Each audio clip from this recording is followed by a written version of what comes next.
Fellas, I'm not gonna lie to you. I'm still an absolute wreck over all this. Just thinking about how everything went down with Sarah turns my stomach into knots. That woman was my entire damn world. I loved her with every last ounce of my being.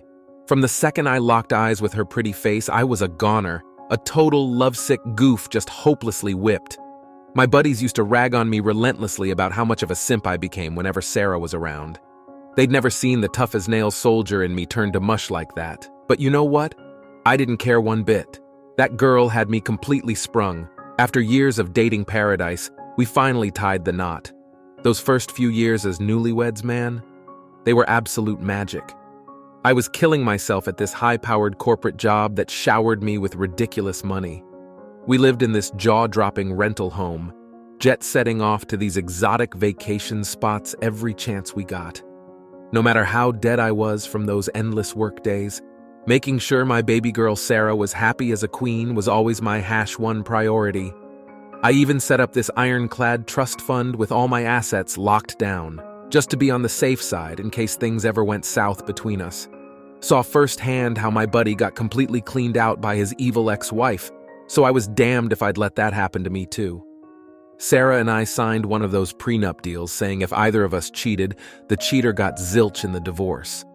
But at the time, I never could have imagined actually needing to use that stuff. Sarah was my forever woman, my soulmate. Or so I thought. That first year of newlywed bliss, oh man, we were so deliriously, obnoxiously drunk off of each other's love. I worked myself to the bone at the office, sure, but coming home every night to my gorgeous, smiley wife, that made all the bullshit I put up with worth it 1,000,000 times over. I would have walked through fire for that woman without a second thought. She was my everything. Those first few days and weeks after walking out on Sarah were a total waking nightmare, if I'm being honest. Just an endless cycle of disbelief, anguish, anger, and crippling heartbreak on a continuous loop. I was seriously questioning whether I'd ever be able to feel any other emotion again, besides this all-consuming devastation. I didn't know where to go or what to do with myself, so I just checked into some random hotel downtown for a while. Their staff must have thought I was a homeless person based on my disheveled appearance. I barely showered, shaved, or changed clothes those first few weeks. Just laid in that dark room, staring at the ceiling, reliving that fateful moment over and over until I felt numb inside. Part of me must have still been in denial, because I kept expecting Sarah to show up at any moment, tears streaming down her face as she professed her undying love and regret, begging me to take her back and give her another chance that she would never take for granted again. Every time my phone would ring or there was a knock at the door, I desperately hoped it was her desperate plea for forgiveness. But of course, it never came. The only contacts from her were missed calls, voicemails, and texts that I never bothered listening to or reading. I just didn't have the emotional bandwidth to process anything she could possibly say or hear the excuses. As far as I was concerned, the woman I loved died the moment I walked in on her betrayal. This person desperately trying to reach out was just a liar I no longer recognized. Eventually, I knew I had to take action to regain some semblance of control over this situation that had destroyed me. So I finally responded to the incessant calls and messages from my sister and best friend to fill them in on the devastation Sarah had wrought. I expected perhaps some empathy, but not the maniacal laughing followed by incessant "I told you so" remarks.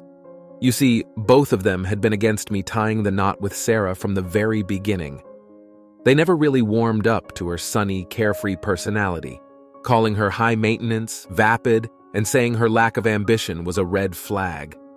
My bestie, having been burned by his own cheating ex-wife, was especially vehement about signing that prenup in case Sarah ever did the same to me.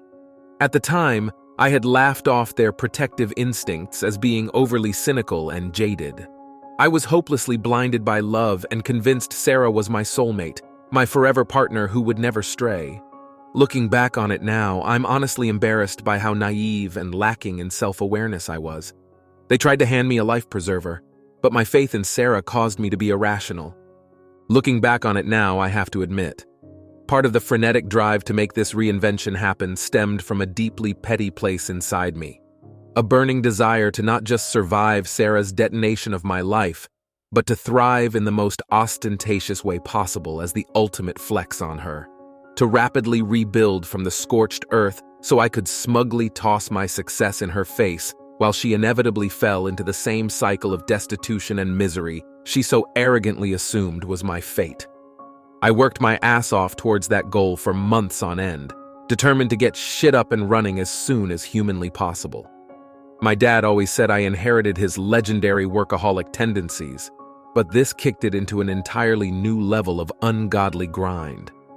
We're talking 100-plus hour factory shift schedules, working pretty much non-stop except for maybe 4 hours of restless sleep per night before getting right back after it. Part of it was just wanting to stay insanely busy to suppress all the lingering emotional baggage, using relentless work as a very unhealthy coping mechanism. But I'd be lying if I said a huge part of the mania wasn't fueled by visions of ramming my reclaimed glory right up Sarah's smug, privileged little nostrils. Just absolutely euphoric daydreams of her jaw dropping as I revealed how quickly I remanded from her grenade, fully re-established as the high-rolling boss man while she was stuck working some minimum-wage ghetto job. Now in hindsight, with the clarity of where I'm at now, that attitude and state of mind were pretty damn toxic, not gonna lie.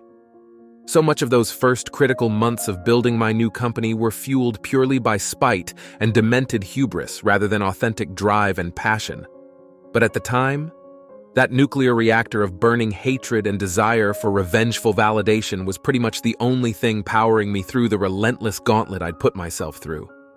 Because for real, those early grind days were pretty damn soul-crushing in their own unique way. Sure, there was always that intoxicatingly smug vision of flipping the script on my cheating ex-wife pulsating in the back of my mind. But moment to moment, it was just a remorseless, endless succession of 20-hour workdays in a featureless office alcove, fueled by nothing but bitter black nail fuel and enough scattered 20-minute micro-naps to survive on. At a certain point, I stopped even bothering to leave the office at all between these crazy bouts of round-the-clock work mania. Just had fresh business, casual clothes brought in off the Amazon for me to rotate through, tossing the previous day's stale outfit into the ever-growing clutter surrounding my hastily improvised workspace. Occasionally, on those rare days adrenaline was never enough, I'd even slap on a vapor patch or take a handful of prescription stim pills just to gain another artificial burst of turbo-powered productivity. Looking back now, that period is honestly still just a total blur of sleepless nights, aimless hustle, and an all-consuming obsession with building something, anything, as a gigantic middle finger to the woman who tried destroying me.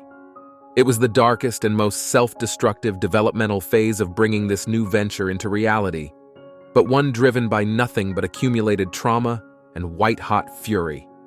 So when the day finally came for our official launch party and ribbon cutting, well, you can sure as shit bet I made a special point of sending Sarah one of the engraved invitations. Because as unhealthy and unbalanced as the path to get there was, that symbolic first day of being back in action with my own thriving firm was a monumental milestone in my own personal reclamation story. In those moments of crippling despair, I would genuinely question whether the anguish of heartbreak could literally kill a man. The piercing lance of grief and shattered dreams just wouldn't abate, no matter how many times I cycled through it. It seriously felt like someone had cored out my heart and left me as an empty, irreparably damaged husk, just going through the numbing motions. By the time I had made it back to my hotel room, I was an absolute wreck, mentally, emotionally, and physically, totally drained, feeling like I had just sprinted a marathon at full tilt. So I simply collapsed onto the bed in a limp, unfeeling heap, giving in to the total ambient stupor of emotional depletion. My body had no more fucks to give. For what felt like an eternity, I just lay there in that sensory void of detached emptiness, not sleeping, but not fully conscious either. Just existing in a weird limbo state as my psyche tried to downshift and recalibrate after the hurricane of tumult it had endured over these past few months. Soul-searching or healing wasn't even on the radar. I just needed to shut down completely for a while, and give my mental batteries a chance to recharge. Slowly but surely, though, bits of clarity and forward thinking started to peek through the dense fog of numbness that had swallowed me. Little breadcrumb trails of possibility and perspective that were the first faint glimmers of a light at the end of this endless, terrible tunnel. A way to potentially climb out of the pitch-black pit I had been languishing in and rediscover some sense of hope or purpose again. Admittedly, it started from the most pragmatic and self-preserving place, questioning what the hell I was going to do for income and stability now that my past life had been completely vaporized. The big job that had allowed me to provide so lavishly for Sarah and our opulent lifestyle was now the last thing I could stomach doing. Too many memories and toxic associations with how my all-consuming work had played a role in alienating her and pushing us apart. But that still left me cast adrift with zero plan on how to support myself going forward. I had no fallback skills beyond the finance world I was now desperate to shed myself from. No alternative income streams or entrepreneurial bones in my body. Or at least, I didn't think I did. Laying there considering my scorched earth options, though, I started to envision possibilities. See, during my climb up the corporate ladder, I had amassed quite a wealth of high-level investment knowledge and strategy, learned all the intricacies of wealth management from the inside while rubbing elbows with the elite finance gurus who managed vast portfolios and holdings. What if I tried going out on my own and using those skills in a different environment as a private wealth manager? The idea started taking root and germinating as my newly refocused mindset started shifting into problem-solving mode. As the idea of striking out on my own as a private wealth manager took hold, I could feel the fog of despair and hopelessness gradually beginning to lift. For the first time in what felt like an eternity, I had a tiny spark of motivation and direction that allowed me to be proactive rather than just reactively miserable. Now, don't get me wrong. The wounds of Sarah's deception were still hugely raw, and the anger, sadness would rear its ugly head without warning. More than once, I caught myself having to choke back a tidal wave of anguish while researching things like licensing requirements and investment vehicle options for potential clients. It was a process of constant emotional whiplash between the present and future. But overall, having this concrete goal to divert my energy towards was honestly a godsend during those dark days. It gave me a singular point of focus to pour all my pent-up angst and unresolved pain into, rather than staying stuck endlessly cycling through the same emotional spirals. I could take all the fury over how Sarah had betrayed and decimated my life and channel it into building something for myself from the ashes. From the moment I gave myself that purpose and direction, everything seemed to quickly fall into place, one piece at a time. My existing financial certifications and SEC registrations greasing the wheels to launch my own registered investment advisory firm in a matter of months. Tapping into my professional network to assemble a small but mighty support staff of other disillusioned finance veterans seeking more work-life balance. Even finding the ideal luxury high-rise office space to establish my new boutique venture's home base. Once I confided all the sordid details to them, my friend in particular was relieved I had listened to his advice about establishing that ironclad trust to protect my assets. He had gotten taken to the cleaners by his cheating ex, which is why he'd been so insistent I take those precautions in case Sarah ever followed a similar path. I can still hear him laughing as he said, "Thank God you're not as dumb as I was." So while the emotional turmoil and devastation was all-consuming, at least there was a slight silver lining. I wouldn't be financially ruined on top of everything else. Signing that prenup agreement, giving Sarah zero claim to my assets or income in case of infidelity, had been a crucial protective measure. One that I'm eternally grateful my friend and family pushed me to take, despite my resistance at the time. With that looming financial catastrophe averted, I could turn my focus to doing everything possible to legally separate myself from this unfamiliar person Sarah had become. Ironically, she was the one who had first suggested the infidelity clause be added to our prenup. At the time, I thought it was an extremely unnecessary addition, since I never could have imagined either of us being capable of such a violation of trust. Just more proof of how naively I trusted her, I suppose. I don't know if it was out of numbness, fury, or simply pragmatism, But I wasted no time in getting the divorce process rolling, gathering every shred of proof, documentation of her infidelity in case it ever came down to a messy court fight over the prenup enforcement.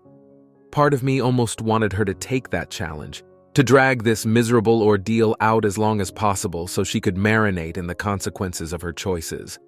Looking back on it now, those first few months of the divorce process were definitely a blur. Just a dizzying cycle of anger, pain, emptiness, and the occasional fleeting moment of dark humor or relief that at least I had taken measures to protect myself financially. Thank God for my sister and best friend being there as supportive rocks, or else I may have completely fallen apart.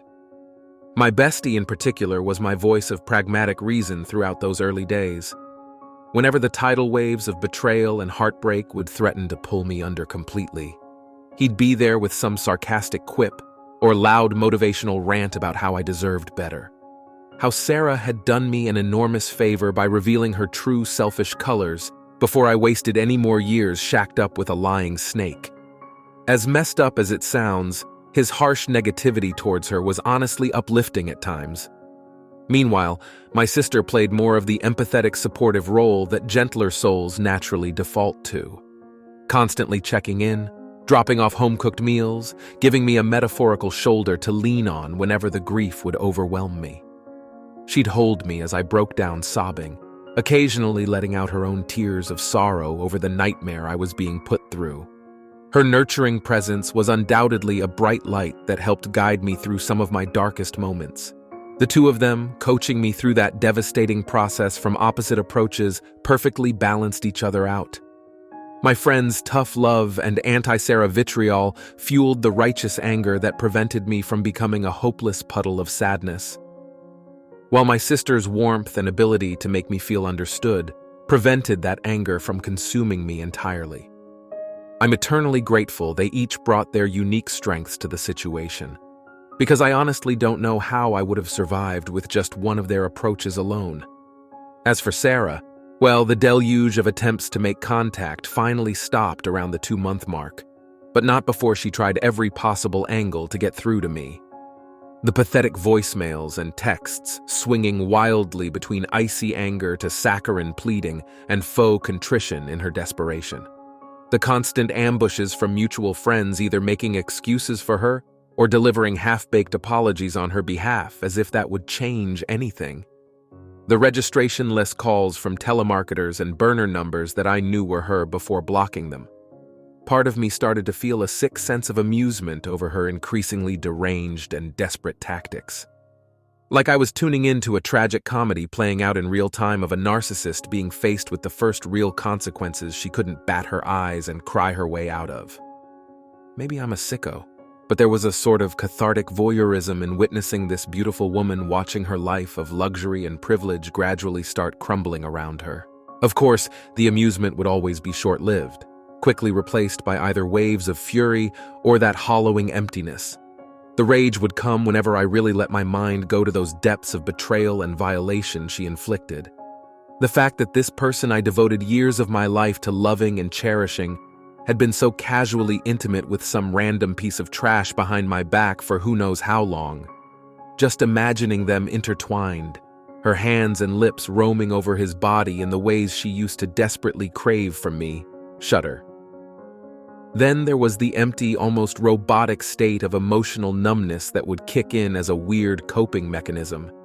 It was like a switch being flipped where I just checked out completely by shutting down and refusing to feel anything at all. Anger, sadness, any of it. Just an eerily artificial sense of calm detachment that came out of nowhere and without warning. Those moments where my brain would almost feel like it was rebooting after being overwhelmed by the turbulent cocktail of emotions. Thankfully, the one constant through all those ups and downs was the assurance that no matter what new level of batshit Sarah stooped to, I at least didn't have the added nightmare of financial ruin piled on top. As much as my ex-wife wanted to punish me for daring to leave her, she was going to walk away with absolutely nothing to show for it thanks to our ironclad prenup.